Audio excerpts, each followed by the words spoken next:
மாதத்தில் நம்மளுக்கு வாக்குத்தத்தம் என்ன? ஏசாயா 66ஆம் அதிகாரம் 18ஆம் வசனங்களில் அவர்கள் என்ன செய்வாங்க?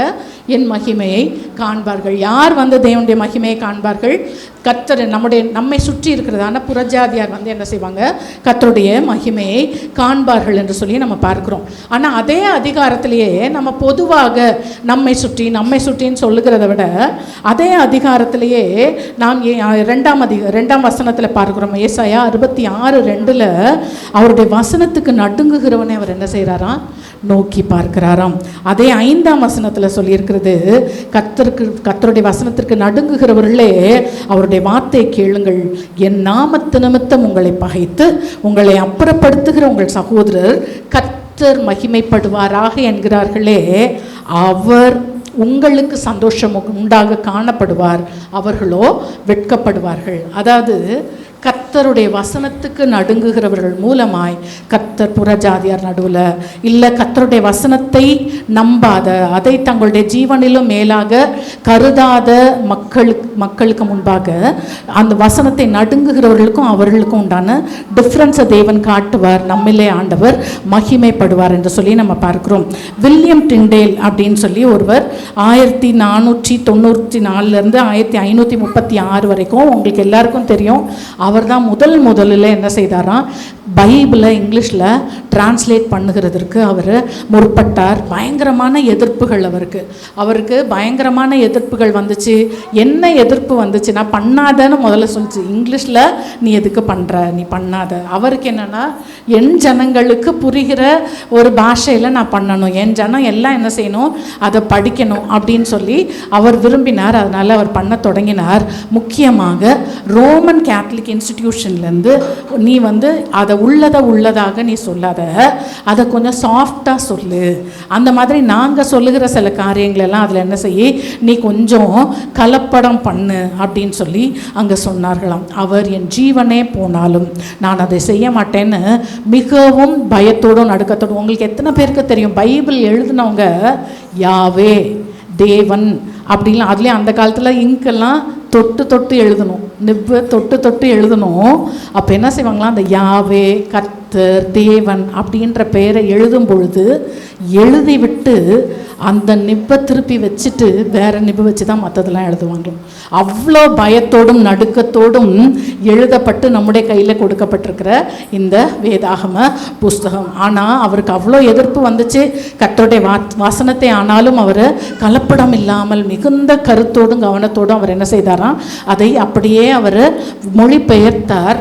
ஆனால் பயங்கர பிரச்சனைகள் வந்துச்சு. பெல்ஜியமில் அவர் என்ன செய்தாங்கன்னா, பிடிச்சி அவரை ஒரு இருட்டான குளிரான ஒரு சிறைச்சாலையில் 1 வருஷம் அடைத்து வைத்து அதுக்கு பிறகு அவருடைய கழுத்தை ஸ்ட்ராங்கிள் பண்ணி ஒரு இரும்பு சங்கிலியால் கழுத்தை நெரித்து அதற்கு பிறகு அவரை எரித்து விட்டார்களாம்.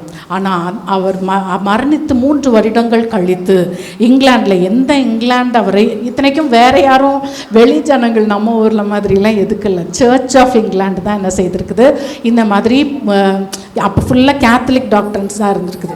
ஸோ இந்த மாதிரி பண்ணுறாங்களேன்னு அவங்க தான் எதிர்த்து இந்த மாதிரி காரியங்கள்லாம் செய்திருக்கிறாங்க. ஆனால் அதே நேரத்தில் கிங் ஹென்ரி VIII அப்படிங்கிறவர் யார் எந்த இங்கிலாண்டில் வேண்டான்னு சொன்னாங்களோ 3 வருடம் கழித்து ஒவ்வொரு சர்ச்லேயும் ஒரு இங்கிலீஷ் வெர்ஷன் ஆஃப் பைபிள் இருக்கணும்னு சொல்லி அவர் அங்கே ஒரு ரூலை போட்டு அந்த மாதிரி அது செய்தார்கள். அருமையான தேவனுடைய ஜனமே, இன்றைக்கும் நாம் படித்த அந்த வசனத்தை ஏசாயா 66:5 யாருக்கு சொல்றார் ஏசாயா? கர்த்தருடைய வசனத்துக்கு நடுங்குகிறவர்களே அவருடைய வார்த்தையை கேளுங்கள். என் நாமத்து நிமித்தம் உங்களை பகைத்து உங்களை அப்புறப்படுத்துகிற உங்கள் சகோதரர் கர்த்தர் மகிமைப்படுவாராக என்கிறார்களே, அவர் உங்களுக்கு சந்தோஷம் உண்டாகும்படி காணப்படுவார், அவர்களோ வெட்கப்படுவார்கள் அப்படின்னு சொல்லி பார்க்கிறோம். நம்ம கர்த்தருக்கு வசனத்துக்கு நம்ம நடுங்கும் பொழுது, இன்னைக்கு எத்தனை பேர் நம்ம இன்னும் வெளியே, அதாவது கிறிஸ்தவர்கள் அல்லாதவர்கள் எத்தனையோ பேர் இங்கே வந்திருக்கீங்க.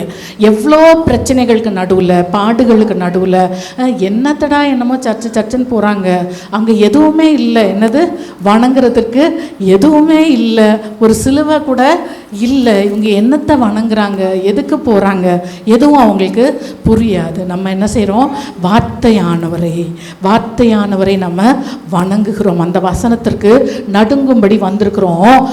வேதம் சொல்லுகிறது அவர்கள் உங்களை கண்டிப்பாக என்ன செய்வாங்க, பகைப்பாங்க. பகைச்சிட்டு அந்த இயேசு உங்களுக்கு செய்வார், அந்த கர்த்தர் உங்களில் மகிமைப்படுவார்னு உங்களை கேலி பண்ணுவாங்க. ஆனால் ஆண்டவர் சொல்கிறார், நீங்கள் சந்தோஷமாக இருக்கிறீங்கன்றதை அவர் உறுதி பண்ணுவாராம். அதே நேரத்தில் அவர்கள் வெட்கப்படுகிறதையும் அவர் உறுதி பண்ணுவார் என்று சொல்லி நம்ம இந்த இடத்துல நம்ம பார்க்கிறோம். அருமையானவர்களே, சரி, இன்னைக்கு நம்ம இங்கே எத்தனை பேர் சொல்ல முடியும், நான் கர்த்தருடைய வார்த்தைக்கு நடுங்குகிறேன்? கர்த்தருடைய வார்த்தைக்கு நடுங்குகிறவர்களே, வசனத்திற்கு நடுங்குகிறவர்களே என்று அழைக்கிறாரு. இங்கே நாம் எத்தனை பேர் சொல்ல முடியும், நான் கர்த்தருடைய வார்த்தைக்கு நடுங்குகிறேன்? உண்மையாகவே கர்த்தருடைய வார்த்தைக்கு நடுங்குகிறவர்கள் எப்படிலாம் இருப்பாங்க அப்படின்னு சொல்லி நம்ம இந்த நாளில் சில காரியங்களை பார்க்கலாம். அவங்க மிகுந்த பயபக்தி உள்ளவர்களாக இருப்பாங்க. கர்த்தருடைய வாசனம் இன்றைக்குமே நிறைய வெஸ்டர்ன் சர்ச்சஸில் பைபிள் படிக்கும்போது எழுந்து என்ன செய்வாங்க, நிற்பாங்க.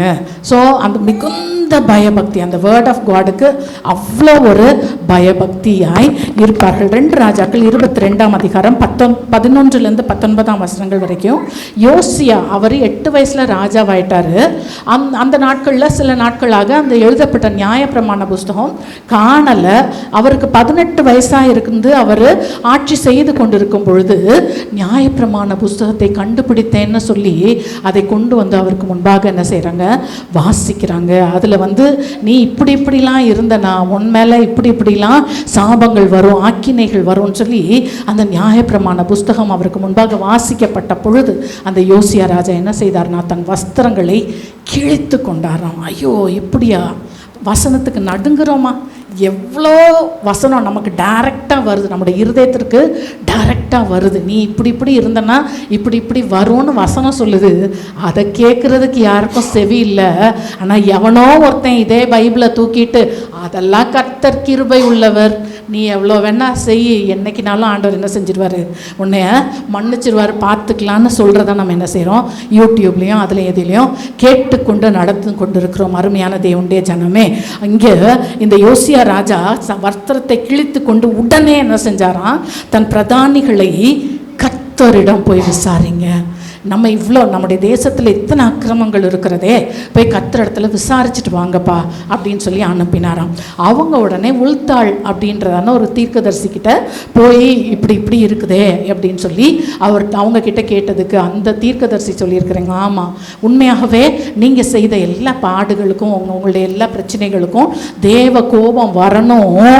ஆனாலும் நியாயப்பிரமாண புஸ்தகத்தை படித்த உடனே தன் வஸ்திரத்தை கிழித்து அழுது கர்த்தரிடம் விசாரிக்கும்படி உங்களை உங்களை அனுப்பினதுனால நான் என்ன செய்தேன், உங்கள் விண்ணப்பத்தை கேட்டேன். ஸோ கர்த்தருடைய வசனத்துக்கு நடுங்குறவங்க என்ன செய்வாங்க, மிகுந்த பயபக்தியாய் இருப்பாங்க. அந்த வார்த்தை அவங்களுடைய இருதயத்தை உணர்த்துகிறது தான்.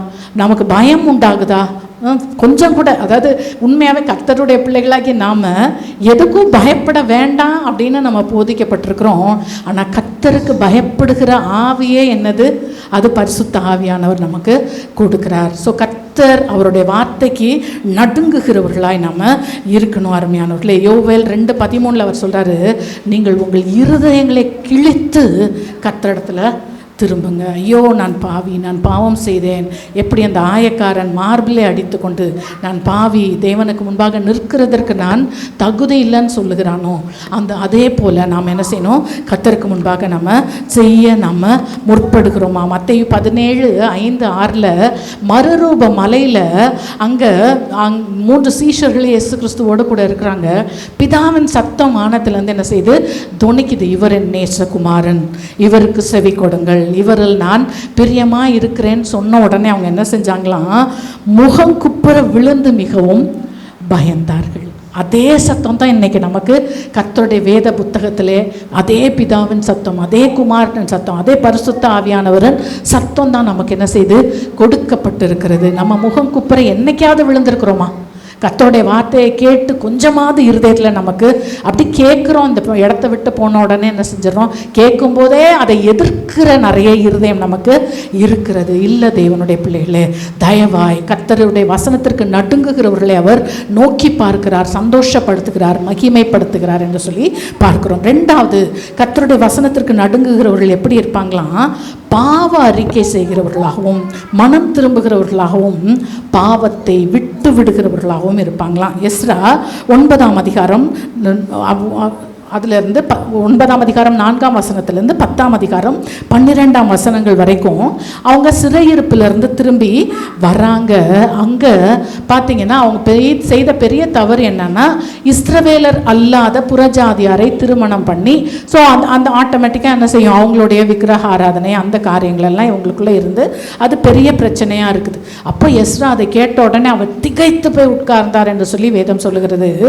அப்போ என்ன ஆச்சான், அந்த எஸ்ரா கர்த்தருடைய வார்த்தைக்கு நடுங்குகிற யாவரும் எஸ்ராவுடன் என்ன செய்தாங்களாம், கூடிக்கொண்டாங்க. யாரெல்லாம் எஸ்ராவோட சேர்ந்தா அதுதான் அந்தந்த கூட்டம் அந்தந்த கூட்டத்தோட என்ன செய்யும், சேரும். நமக்கு இங்கே பார்க்கும்போதே தெரியும் யார் யாரோட ஃப்ரெண்ட்ஸ் ஆகுறாங்க அப்படின்னா அது நமக்கு தெரியும். ஸோ கர்த்தருடைய வார்த்தைக்கு நடுங்குகிறவர்கள் எல்லாரும் எஸ்ராவோட சேர்ந்து கொண்டார்களாம். சேர்ந்து கொண்டு என்ன செஞ்சாங்களாம், அவங்க தேவனிடத்துல பாவ மன்னிப்பு உடனே என்ன செய்கிறாங்க, இவங்க இத்தனைக்கும் எஸ்ராவோ வார்த்தைக்கு நடுங்குகிறவர்கள பாவம் செய்யலை, ஆனாலும் ஜனங்களுக்காக ஆண்டவரே நாங்கள் பெரிய குற்றம் செய்தோம், குற்றம் செய்ததுனால நாங்கள் பட்டயம், சிறையிருப்பு, கொள்ளை நோய், வெட்கம் இதற்கெல்லாம் நாங்கள் ஒப்பு கொடுக்கப்பட்டோம், தேசம் தீட்டுப்பட்டிருக்கு, உங்களுக்கு முன்னாடி நிற்கிறதுக்கு எங்களுக்கு தகுதி இல்லைன்னு சொல்லி தரையில் கிடந்து அழுது பாவ அறிக்கை செய்து மனஸ்தாபப்பட்டு பாவத்தை விட்டு விலகினார்கள். நிறைய சிலர் என்னென்னா பாவ அறிக்கையெல்லாம் செய்வாங்க, நான் தப்பு தான் செஞ்சுட்டேன் அப்படின்னு உணர்வு அடைவோம். ஆனால் வேதம் சொல்கிற அடிக்கடி கடிந்து கொள்ளப்பட்டும் தன் பிடரியை கடினப்படுத்தாத. திருப்பி திருப்பி திருப்பி திருப்பி செய்யாதீங்க, அதே தவறுகளை திருப்பி திருப்பி செய்யாதீங்க. ஸோ இந்த இடத்துல அவங்க என்னெல்லாம் செஞ்சாங்க, பாவாரிக்கை செஞ்சாங்க, மனஸ்தாபப்பட்டாங்க, தான் அழுதாங்க, விண்ணப்பித்தாங்க, விட்டாங்க. அதுவும் விட்டாங்கன்னா இந்த இடத்துல கல்யாணம் பண்ணியிருந்தவங்களெல்லாம் கூட, பிள்ளை பெற்றவங்களெல்லாம் கூட இரக்கமே இல்லாமல் என்ன செஞ்சாங்க, விடு, தேவனுடைய வார்த்தை இதை தான் சொல்லுது, விடு, அதெல்லாம் விட்டு விலகுன்னு சொல்லி முழுவதுமாய் விட வைத்தார்கள். இன்றைக்கு நாம் எப்படி இருக்கிறோம் அருமையானவர்களே, பாவத்தை குறித்த கையில் பைபிள் சொல்லுவாங்களே, படிக்கிறது வேதம், இடிக்கிறது கோயில்னுவாங்க, அந்த மாதிரி இருக்கிறோமா? நம்ம தான் அவருடைய ஆலயம். நம்முடைய சரீரத்தை நாம் எவ்விதத்திலாவது கெடுத்து கொண்டு இருக்கிறோமா? ஸோ தயவாய் நாம் அதை யோசிக்கணும். மூன்றாவது, கர்த்தருடைய வசனத்துக்கு பயப்படுகிறவர்கள் உடனடியாக கீழ்ப்படிவார்கள். 119ஆம் சங்கீதம் 60ஆம் வசனத்தில் நம்ம பார்க்கிறோம், உமது கற்பனைகளை கை கொள்ளும்படி நான் தாமதியாமல் தீவிரித்தேன். எத்தனை பேர் சொல்ல முடியும்? இப்போ எக்ஸாம்பிளுக்கு, இப்போ பாஸ்டர் மேலே மரியாதை இருக்கோ இல்லையோ, இந்த இடத்துல நீங்கள் இருக்கிறீங்க, அவர் ஒன்று இந்த செஞ்சிடறேன் பாஸ்டர் அப்படின்னு நம்ம என்ன செய்கிறோம், அவங்கள பிரியப்படுத்துகிறதுக்காக நம்ம என்ன செய்கிறோம், ஓடுறோம் இல்லையா? யோசிச்சு பாருங்களேன், கர்த்தருடைய வார்த்தையை நிறைவேற்றுகிறதற்கு தீவிரம் இருக்கிறதா? வேதம் சொல்லுகிறது, அப்போஸ்தலர் 22ஆம் அதிகாரம் 4லேருந்து 16 வரைக்கும் அந்த இடத்துல பவுல் தான் எப்படி இயேசு கிறிஸ்துவால் சந்திக்கப்பட்டார், எப்படி ரட்சிக்கப்பட்டார், எப்படி ஊழியத்திற்கு வந்தாருன்றதை அந்த இடத்துல எடுத்து சொல்லும்பொழுது அவர் சொல்கிறாரு, ஆண்டவரை தரிசிக்கிறார். சரியா? தரிசிக்கிறாரு, கீழே விழுந்துட்டாரு, அவருடைய பார்வை போயிடுச்சு.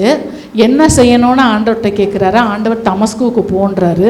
தமஸ்குவில் ஒரு அனனியாவை அனுப்புகிறாரு. அந்த அனனியா இவர் மேலே கை வச்சு ஜோம் பண்ண உடனே கண்கள் என்ன செஞ்சிருச்சு, பார்வை வந்துருச்சு. உடனே அங்கே பாருங்களேன், அவர் சொல்லுகிற 15ஆம் வசனத்தில் 22:15, நீ கண்டவைகளையும் கேட்டவைகளையும் குறித்து சகல மனுஷருக்கு முன்பாக அவருக்கு சாட்சியா இருப்பாய் அப்படின்னு அவ்வளோதான் வார்த்தை வருது. அடுத்த வசனமே, இப்பொழுது நீ தாமதிக்கிறது என்ன? இப்பொழுது நீ தாமதிக்கிறது என்ன? நீ எழுந்து கர்த்தருடைய நாமத்தை தொழுது கொண்டு ஞான ஸ்நானம் பெற்று பாவங்கள் போக கழுவப்படு. பாருங்களேன், அவ்வளோதான். இன்னைக்கு நம்ம ரட்சிக்கப்பட்டு எத்தனை வருஷம் ஆச்சு?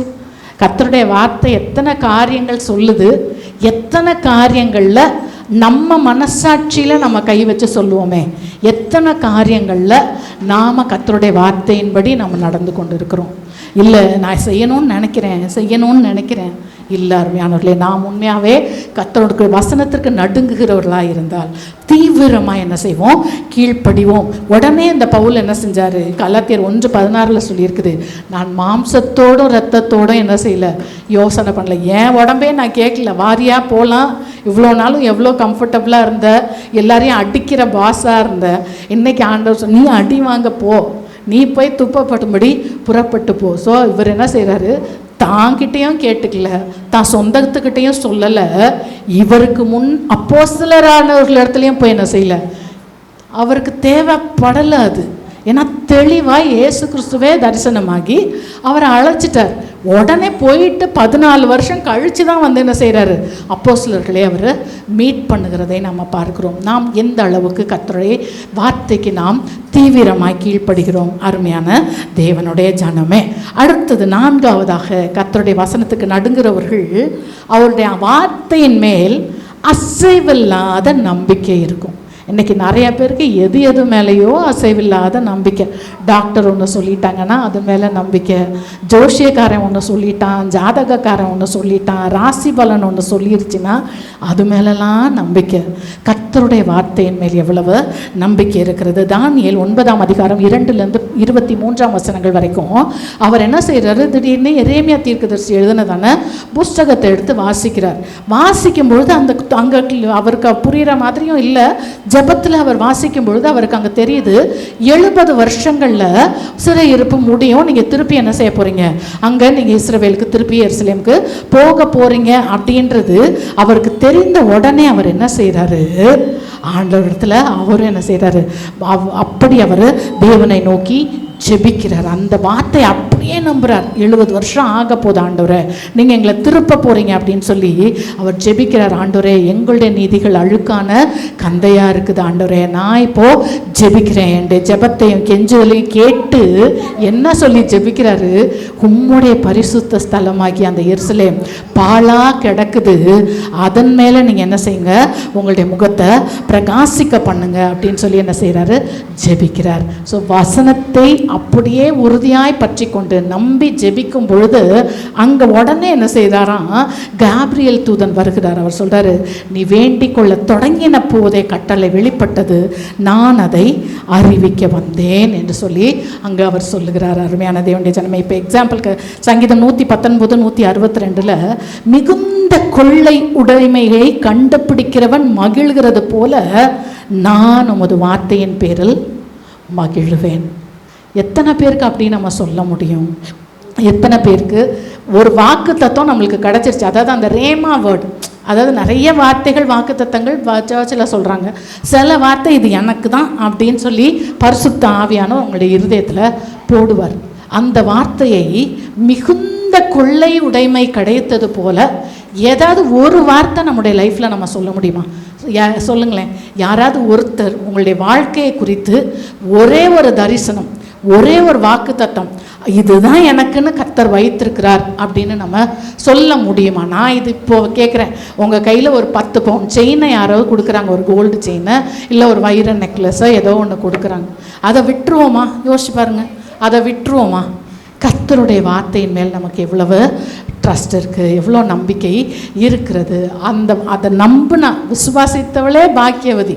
ஸோ உன் விசுவாசத்தின்படி உனக்கு ஆக கடவுது. கர்த்தருடைய வார்த்தையின் மேல் அசையாத நம்பிக்கை இருந்தால் நமக்கு அப்படியே நடக்கும். அருமையானவர்களே, அடுத்தது 5வதாக கர்த்தருடைய வார்த்தைக்காக தனியாய் விடப்பட்டாலும் பயப்படாமல் என்ன செய்வாங்க, அந்த வார்த்தைக்காக நிற்பாங்க. அருமையான தேவனுடைய ஜனமே, 1 ராஜாக்கள் 22 8லேருந்து 28 வசனங்கள் வரைக்கும் அந்த மிகாயா தீர்க்கதரிசி, 400 தீர்க்கதரிசிகள் ஒன்று போல என்ன செய்கிறாங்க, தீர்க்கதரிசனம், பொய் தீர்க்கதரிசனம். யோசிச்சு பாருங்க, இதுதான் இன்னைக்கு உலகத்தில் இருக்குது.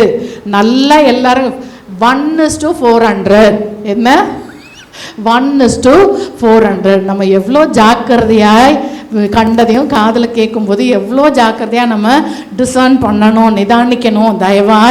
தயவாய்.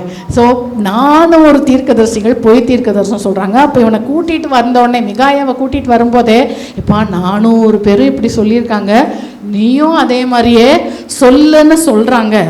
ஆனால் 14ஆம் வசனத்தில் மிகாயா சொல்கிறார், கர்த்தர் என்னிடத்தில் சொல்வதையே சொல்லுவேன் என்று கர்த்தருடைய ஜீவனை கொண்டு சொல்லுகிறேன். ஸோ 400 பேர் ஒன்றா சொன்னாலும் அவர் எனக்கு ஆண்டவர் என்ன சொன்னாரோ நான் என்ன செய்வேன், அதை மாத்திரம்தான் சொல்லுவேன்னு தனித்து நின்னார். உடனே அப்படி சக்ஸஸ்ஃபுல்லாக ஆகிட்டாரா? இல்லை. அவரை இன்னொருத்தர் கன்னத்தில் அடித்தார். அப்புறம் அவரை போட்டு ஜெயிலில் போட்டாங்க. அப்பத்தையும் இடுக்கத்தையும் தண்ணீரையும் தான் அவருக்கு கொடுத்தாங்க. ஆனாலும் கர்த்தருக்காக என்ன செய்தார், தனியாய் நிற்க வேண்டியது வந்தாலும். நீங்கள் யோசிச்சு பார்த்தீங்கன்னா இயேசு கிறிஸ்து என்ன செஞ்சார், கடைசியில் அவர் சிலுவையில் இருந்தப்போ அவர் கூட கொஞ்சம் பெண்கள் தான் தூரமாக நின்று என்ன செஞ்சாங்க, பார்த்துட்டு இருந்தாங்க. எல்லாம் கூட இருந்தவங்க யாரையும் காணோம். அதை விட நீங்கள் பவுலுடைய வாழ்க்கை சரித்திரத்தை நம்ம படித்தோம்னா கடைசியாக அவர் தீமோத்தேயுக்கு எழுதுறாரு, எப்பா சுவிசேஷத்து நிமித்தமாக தான் நான் ஜெயிலில் இருக்கேன், என்னை பார்க்க வருகிறதற்கு நீ என்ன செய்யாத, வெட்கப்படாத. யோசிச்சு பார்த்துக்கங்க. ஒரே ஒரு தீமோத்தேயு சொல்கிறார், நீ வா, என்னை பார்க்க வா, அதுவும் நீ வரும்போது என் புஸ்தக சுருளை எடுத்துகிட்டு வா, என்னுடைய சால்வையை எடுத்துகிட்டு வா, இங்கே குளிராக இருக்குது அப்படின்னு சொல்லிட்டு அவர் சொல்கிறார். எல்லாரும் என்னை விட்டு போயிட்டாங்கப்பா. நான் கோர்ட்டில் நிற்கும்போது எனக்கு துணைக்கி ஆமாம் இவன் ரைட்டு தான், இவன் தப்பு பண்ணலைன்னு சொல்கிறதுக்கு ஒரே ஒருத்தரை கூட யோசிச்சு பாருங்கள். ஜீசஸ்க்கு அடுத்து தன்னுடைய ஊழியத்தினால இந்த உலகத்தை கலக்கினவர் பவுல். அவருடைய எண்டு எப்படி இருந்துச்சு? இன்றைக்கி நம்ம என்ன சொல்கிறோம், அவங்க லூஸ் மாதிரி ஏதாவது பேசிகிட்டு இருப்பாங்க, அதனால என்ன செய்ய மாட்டேங்கிறாங்க, எல்லாரையும் இவங்களோட சேர மாட்டேங்கிறாங்க. அது கண்டிப்பாக அப்படி தான். கர்த்தருடைய வார்த்தையை விட்டு கொஞ்சம் நம்ம காம்ப்ரமைஸ் பண்ணோம் அப்படின்னா ஒரு கூட்டம் வரதான் செய்யும். அருமையான தேவனுடைய ஜனமே, தயவாய் தனித்து விடப்படுகிறவர்களாய் நாம் இருந்தாலும் ஏன்னா நான் ஒன்று சொல்கிறேன், இந்த வார்த்தை தான் நம்மளை ரட்சித்தது, அந்த வார்த்தை தான் நம்மளை தேவனிடத்தில் கொண்டு போய் சேர்க்கும். அவர்தான் வார்த்தையானவர். ஸோ அதற்காக நம்ம தனித்து விடப்பட்டாலும் நாம் நிற்கிறதற்கு தைரியம் உள்ளோம். என்ன பண்ணாலும் பரவாயில்ல, நான் இந்த வார்த்தையை என்ன செய்ய மாட்டேன், மாற்ற மாட்டேன்னு நிற்கிறதற்கு நாம் தைரியமாய் இருக்கிறோமா? அடுத்ததாக கர்த்தருடைய வார்த்தை தான் அவங்களுடைய எல்லா மகிழ்ச்சியிலும் மேலான மகிழ்ச்சியாய் இருக்கும். எரேமியா 15:16 அவர் சொல்கிறாரு, உம்முடைய வார்த்தைகள் கிடைத்த உடனே அவைகளை உட்கொண்டேன், உம்முடைய வார்த்தைகள் எனக்கு சந்தோஷமும் என் இருதயத்திற்கு மகிழ்ச்சியுமாக இருந்துச்சு. யோசிச்சு பாருங்கள், ஒரு தீர்க்கதரிசியோட உணவு எதுவாக இருக்குது, வார்த்தையாய் வசனமாய் இருக்கிறது. நம்முடைய உணவு என்னவா இருக்குது, நம்முடைய தேடல் என்னவா இருக்குது? உண்மையாகவே இன்றைக்கி நம்முடைய இருதயத்தில் நாமே சோதித்து பார்க்கலாம். எதை நாடி கொண்டிருக்கிறோம், எதை தேடி கொண்டிருக்கிறோம், எதை நாம் பிரதானமாய், நம்முடைய மகிழ்ச்சியுடைய ஊற்று எங்கே என்னவா இருக்கிறது? 119 சங்கீதம் 97 உம்முடைய வேதத்தின் மேல் நான் மனமகிழ்ச்சியை எவ்வளவு பிரியமாக இருக்கிறேன், நாள் முழுதும் அது என் தியானம். கர்த்தருடைய வார்த்தை தான் என்னுடைய பிரியம் அப்படின்னு சொன்னீங்கன்னா இரவும் பகலும் என்ன செய்வோம், அதே தான் தியானம். இப்போ பால் கொடுக்குற ஒரு தாயானவள் இரவும் பகலும் அவளுடைய சிந்தை எங்கே இருக்கும், தன் பிள்ளையின் மேலே இருக்கும். அவளுடைய பிரியம் அங்கே தான் இருக்கும். அருமையான தேவனுடைய ஜனமே, நம்முடைய சிந்தை, நம்முடைய விருப்பம் எங்கே இருக்கிறது? 119 சங்கீதம் 72 அநேகம் ஆயிரம் பொன் வெள்ளியை பார்க்கிலும் நீர் விளம்பின வேதமே எனக்கு நலம். சங்கீதம் 19:10 அவைகள் பொன்னிலும் மிகுந்த பசும் பொன்னிலும் விரும்பப்படத்தக்கதும் தேனிலும் தேன் கூட்டிலிருந்து ஒழுகும் தெளிதேனிலும் மதுரம் உள்ளதாய். இன்னைக்கு நான் ஒன்று சொல்கிறேன், இப்போ வெளியே ஒரு பயங்கர மட்டன் பிரியாணியும் ஐஸ்கிரீமும் பயங்கர ஃபீஸ்ட்டு. ஆனால் இங்கே கர்த்தருடைய வார்த்தை. எதுக்கு நம்ம இம்பார்ட்டன்ஸ் கொடுப்போம்? யோசிச்சு பாருங்கள். எதுக்கு நம்முடைய வாழ்க்கை யோசிச்சு பாருங்கள். எத்தனை பேர் கர்த்தருடைய வார்த்தையை விட்டுட்டு அங்கே போகிறேன் இங்கே போகிறேன், இல்லை போகிற இடத்துல எங்கேயாவது ஒரு சர்ச்சுக்கு போங்க, போயிட்டு நீங்கள் அங்கேயும் எங்கேயும் போங்க. தயவாய் கர்த்தருடைய பிரசன்னத்தை, அவருடைய வார்த்தையை தள்ளிட்டு நம்ம என்ன செய்யக்கூடாது, எதுவும் செய்யக்கூடாது. அருமையான தேவனுடைய ஜனமே, யோபு சொல்கிறார் 23:12 அவருடைய வாயின் வார்த்தைகளை எனக்கு வேண்டிய ஆகாரத்தை பார்க்கிலும் அதிகமாய் காத்து கொண்டேன். ஸோ சாப்பாட்டை விட அந்த வார்த்தைக்கு நான் என்ன செஞ்சேன், இம்பார்ட்டன்ஸ் கொடுக்குறேன் அப்படின்னு சொல்லி இந்த யோபு சொல்லுகிறதை பார்க்குறோம். ஸோ கர்த்தருடைய இன்னைக்கு நம்ம யோசித்து பார்ப்போம். இதில் எல்லாம் நம்ம கர்த்தருடைய வசனத்துக்கு நடுங்குகிறோம் சொல்கிறோம், கர்த்தருடைய வசனம் தான் என்னுடைய எல்லாம்னு சொல்கிறோம், அதை தான் நான் புசிக்கிறேன்னு சொல்கிறோம். ஆனால் இப்படிப்பட்ட அந்த காரியங்கள் நம்ம இடத்துல இருக்கிறதா, அதுக்கு பயந்து நாம் உண்மையாகவே நடுங்குகிறோமா என்று சொல்லி நம்ம யோசித்து பார்க்கலாம். எரேமியா தீர்க்கதரிசியுடைய எக்ஸாம்பிளை இந்த நாளில் நம்ம வேகமாய் பார்க்கலாம். அவர் எப்படி கர்த்தருடைய வார்த்தையை தன்னுடைய எல்லாவற்றுக்கும் மேலாக அவர் நினைத்தார், அது நிமித்தமாய் அவரை எப்படிலாம் பகைத்தாங்க. ஆனால் வேதம் அந்த 66:5 என்ன சொல்லிச்சு, ஏசாயால அவர் உங்களுக்கு சந்தோஷம் உண்டாக காணப்படுவார். He will see that you are glad. நீங்கள் உங்களுடைய சந்தோஷத்தை அவர் உறுதிப்படுத்தும்படிக்கு அவர் இருப்பார் என்று சொல்லி நம்ம பார்க்கிறோம் அருமையான தேவனுடைய ஜனமே. ஸோ கர்த்தருடைய வார்த்தையை பெற்று தீர்க்கதரிசனம் உரைச்சாரு. எரேமியா 20:8 நான் கூறின கர்த்தருடைய வார்த்தை நாள்தோறும் எனக்கு நிந்தையும் பரிகாசமும் ஆயிற்று. இன்றைக்கி நம்ம வார்த்தையும் அப்படி தான் இல்லை, நம்ம அவங்க சிஸ்டருக்கு என்னப்பா பேசுவாங்க, எதையாச்சும் ஒன்று சொல்லுவாங்க, ப்ராக்டிக்கலாக இருந்து பார்த்தா தான் தெரியும். எதாவது சொல்லுவாங்க நிந்தையும் அவர் சொல்ல டெய்லி என்ன செஞ்சாங்க, நிந்திச்சாங்க, பரியாசம் பண்ணாங்க. அதனால எரேமியா 20:9-11 வரைக்கும் அவர் அதைரியப்படுறாரு, அவர் பயப்படுறாரு. அவர் சொல்கிறாரு, நான் இனிமே கர்த்தருடைய வார்த்தையை அறிவிக்க மாட்டேன். இது எனக்கு ரொம்ப பிடிச்சது. அவர் சொல்கிறார், நான் ஏன் இதை போய் சொல்லிக்கிட்டு அவங்கக்கிட்ட கேவலப்பட்டுக்கிட்டு அப்படின்னு சொல்லி அவர் என்ன செய்தார், நான் இனிமேல் இதை அறிவிக்க மாட்டேன்னு அடக்கி வைத்தார். ஆனால் வேதம் சொல்லுகிறது அவருக்கு அடக்கி வைக்க முடியலை. இன்னொரு இடத்துல இருக்குது, அடக்கி வைத்தேன், என் எலும்பெல்லாம் எனக்குள்ளார என்னமோ ஆயிடுச்சு அப்படின்னு சொல்லி சொல்லுகிறார். ஸோ அவரால் நீ என்ன வேணால் கேலி பண்ணு, என்னால் வார்த்தையை சொல்லாமல், ஏன்னா அது ஜீவனுள்ள வார்த்தை, அது எனக்கு வந்துருச்சு, அது என்னால் சொல்லாமல் இருக்க முடியல. அருமையான தேவனுடைய ஜனமே, உண்மையாக கர்த்தருடைய வார்த்தையை பெற்றவர்கள் உங்களை பிரியப்படுத்த முடியாது. நீங்கள் செய்கிறது எல்லாம் ரைட் ஜிங்குன்னு என்ன செய்ய முடியாது, போட முடியவே முடியாது. ஃபேஸ் டு ஃபேஸ், பின்னாடி போய் புறம் பேசுறதில்ல, முகத்துக்கு நேராக நீங்கள் செய்கிறது தவறென்றால் தவறு என்று சொல்லுவார்கள். கர்த்தருடைய வார்த்தைக்கு நடுங்குகிறவர்கள். இவர் எரேமியா அப்படி தான் அவர் செய்தார். ஆனால் அவரை பரியாசம் பண்ணவங்க என்ன செஞ்சாங்க, எப்படியாவது இவன் நம்ம வழிக்கு வந்துருவான், அன்றைக்கு நம்ம குரோதம் தீர்த்து கொள்ளலாம் அப்படின்னு சொல்லி அவங்க எல்லாம் என்ன செய்தாங்களாம், வெயிட் பண்ணாங்க. ஆனால் 20:11 எரேமியா சொல்கிறார், கர்த்தரோ பயங்கர பராக்கிரமசாலியா என்னோடு இருக்கிறார், ஆகையால் என்னை துன்பப்படுத்துகிறவர்கள் மேற்கொள்ளாமல் இடறுவார்கள், தங்கள் காரியம் வாய்க்காதபடியால் மிகவும் வெட்கப்படுவார்கள், மறக்கப்படாத நித்திய லட்சை அவர்களுக்கு உண்டாகும். அது இப்போ எப்படி நடந்துச்சுன்னு சொல்லி பார்க்கலாம். அவர் சொல்கிறாரு, நான் அடக்கி பார்த்தேன், என்னால் முடியல, அதனால் நீ கேலி பண்ணுன்னு நான் வார்த்தையை சொல்லிகிட்டே இருக்கிறேன். அந்த வார்த்தையை சொன்னவர் என் கூட இருக்கிறாரு, அதனால் என்னை கேலி பண்ணவங்க என்ன செய்வாங்க, வெட்கப்பட்டு போயிடுவாங்க. அந்த வெட்கம் எப்படி இருக்குமா, மறக்கப்படாத நித்திய லட்சியா. இன்றைக்கு எத்தனை பேர் இன்னைக்கு பல விதமான அவமானங்களை சுமந்து கர்த்தரை தேடி கொண்டு வந்து கொண்டிருக்கிறோம். அருமையான தேவனுடைய ஜனமே, ஒன்று தான், அவங்க எவ்வளோ கேலி பண்ணாலும் அந்த வார்த்தையை விட்டு என்னால் விலக முடியாது. என்னால் அங்கே ஒரு வேஷம் இங்கே ஒரு வேஷம் போட முடியாது. நான் தைரியமாக நான் வார்த்தையை தான் நான் பிடிச்சிருக்கிறேன், அந்த வார்த்தை தான் எனக்கு இல்லைன்னு சொல்லி அதை நாம் பிடித்து கொண்டோம் என்றால் கண்டிப்பாக நாம் சந்தோஷப்படுகிறதை அவர் உறுதிப்படுத்துவார், அவர்கள் வெட்கப்படுகிறதையும் அவர் உறுதிப்படுத்துவார். அருமையான தேவனுடைய ஜனமே, எரேமியா 1:7 அவர் சொல்கிறார், நான் உன்னை அனுப்புகிற எல்லாரிடத்திலும் நீ போய் நான் உனக்கு கட்டளையிடுகிறவைகளை எல்லாம், நான் உனக்கு என்னெல்லாம் சொல்கிறேனோ அது எல்லாத்தையும் என்ன செய், பேசிடு. அதே எரேமியா 26:2 நான் உனக்கு கற்பித்த எல்லா வார்த்தைகளையும் அவர்களுக்கு சொல்லு, ஒரே ஒரு வார்த்தையை கூட என்ன செஞ்சிடாத, குறைச்சி சொல்லிடாத. யோசிச்சு பாருங்க, பெற்றோரே உங்கள் பிள்ளைகளையோ இல்லை நீங்கள் நடத்துகிறவர்களையோ கர்த்தர் சொல்லுகிறதை தயவாய் சொல்லிடுங்க. அவங்க கோச்சிக்கிட்டா பரவாயில்ல. எங்கள் அப்பா எப்போவுமே சொல்லுவாங்க, போட வேண்டியதை போட்டுரு, அது என்னைக்குனாலும் என்ன செய்யும், ஒர்க் பண்ணும். அது இன்றைக்கி அவங்க ஏற்றுக்கொள்ளாட்டாலும் அன்றைக்கே அவங்க சொன்னாங்களே அப்படின்னு என்னைக்காவது ஒரு நாள் அது ஜீவனுள்ள வார்த்தையை அவங்களுக்கு உள்ளார கிரியை செய்யும் அப்படின்னு சொல்லுவாங்க.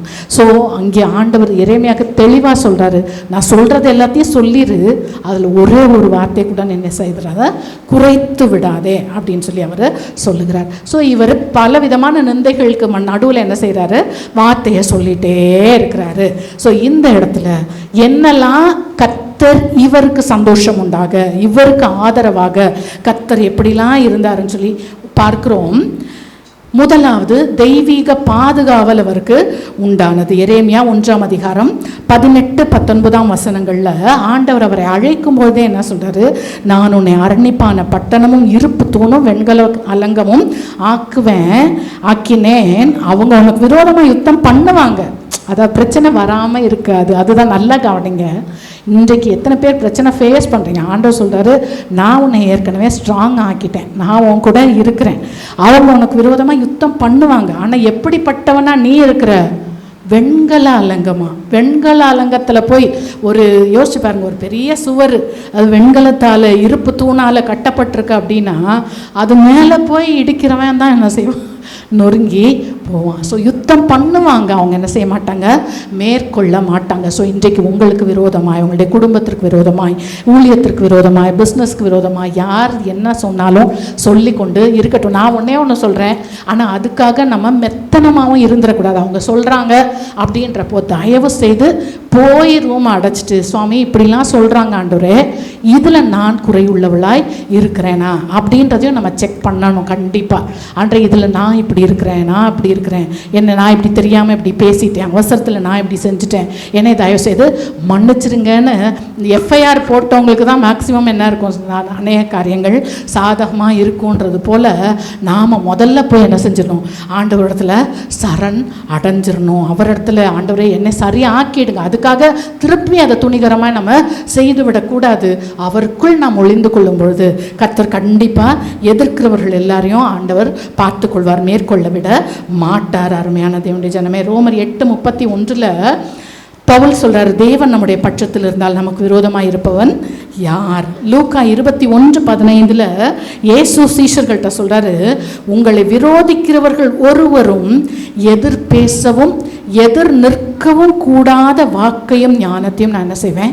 உங்களுக்கு கொடுப்பேன். அதான் அவங்க அதாவது சஸ்டெயின் ஆகாது. உங்களுக்கு விரோதமாக, நமக்கு விரோதமாக பேசாமல் இருக்கவே மாட்டாங்கம்மா.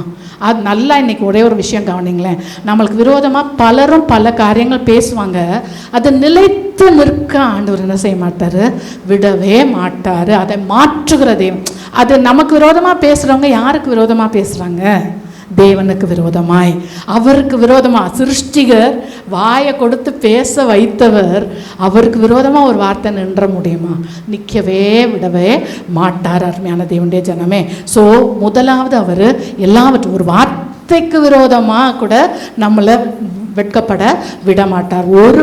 ஒரு தீமையும் இல்லாதபடிக்கு தேவன் நம்மை பாதுகாப்பார். ரெண்டாவதாக அவர் கொடுக்குற ஆசீர்வாதம், நமக்கு விரோதமானவர்கள் எல்லாம் நமக்கு ஆதரவாளர்களாக என்ன செய்வார்?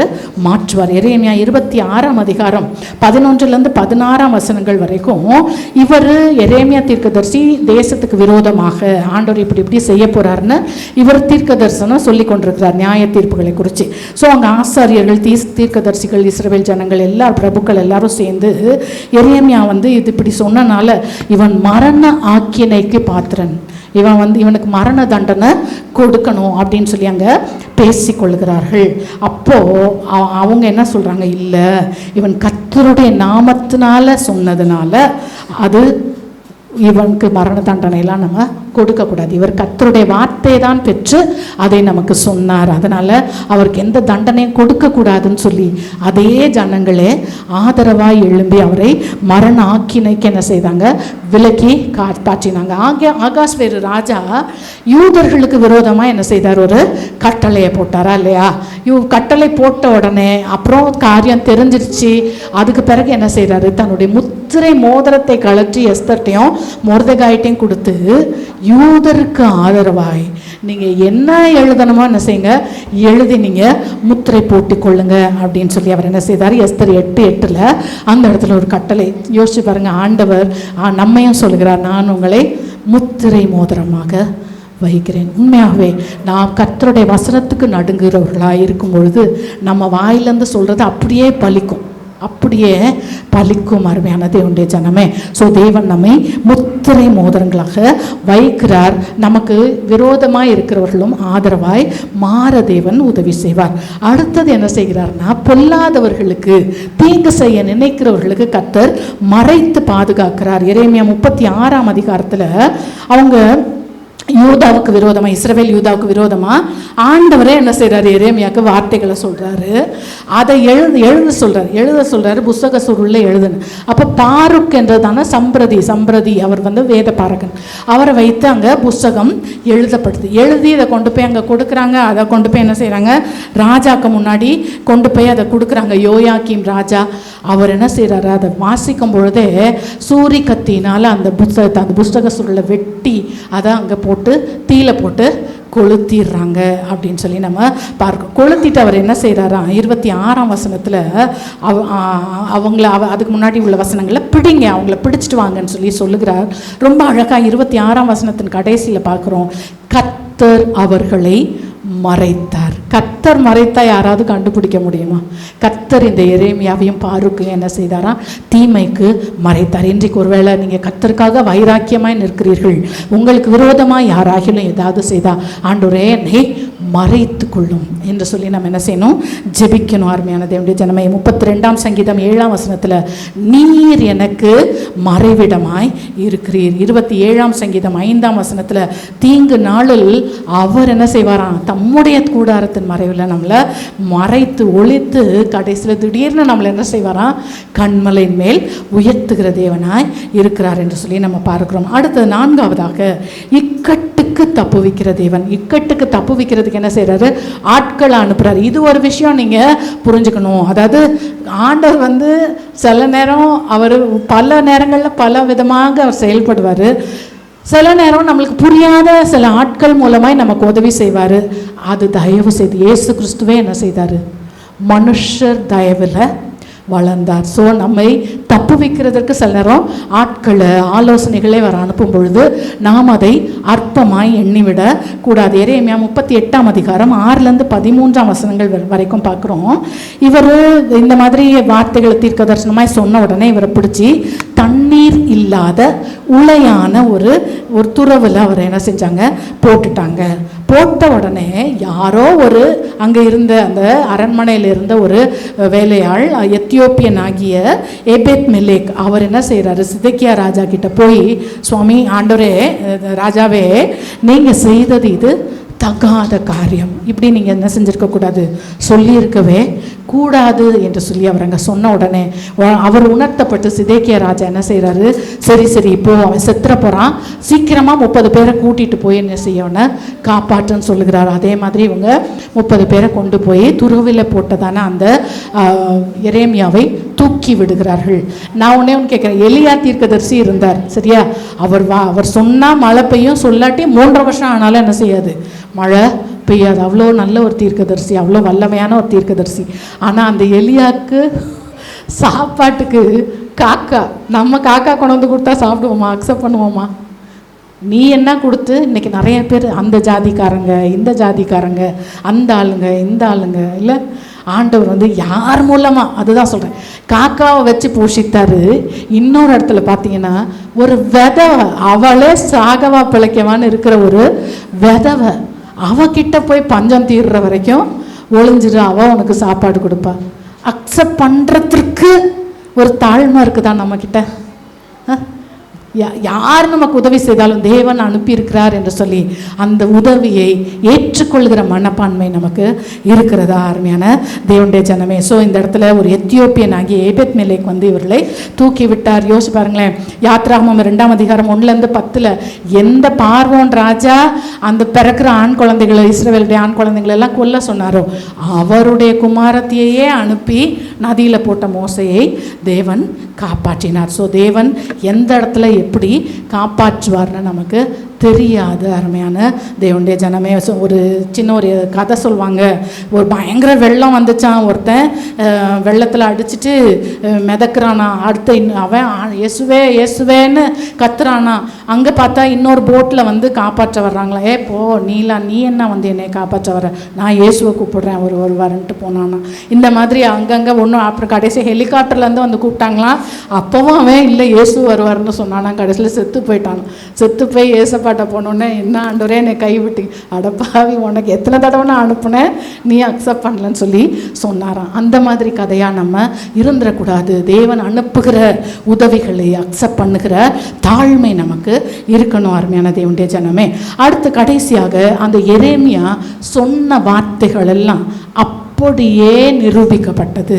கர்த்தருடைய வார்த்தையை பயந்து பேசுகிற உங்களுடைய வார்த்தைகளை கர்த்தர் கணக்கில் வைத்து அதை அப்படியே நிறைவேற்றுவார். என்னெல்லாம் நடந்துச்சு வசனங்கள் நான் நிறைய எடுக்க முடியாது. எரேமியா 21:10, 32, 28, 29, 34, 2-3 இந்த வசனங்களில் அவர் சொல்கிறார். ஏற்கனவே பாபிலோன்லேருந்து நேபுகாத் நேச்சார்னே சொல்கிறார், வந்து நம்மளை எல்லாத்தையும் சிறைப்பிடிப்பார்.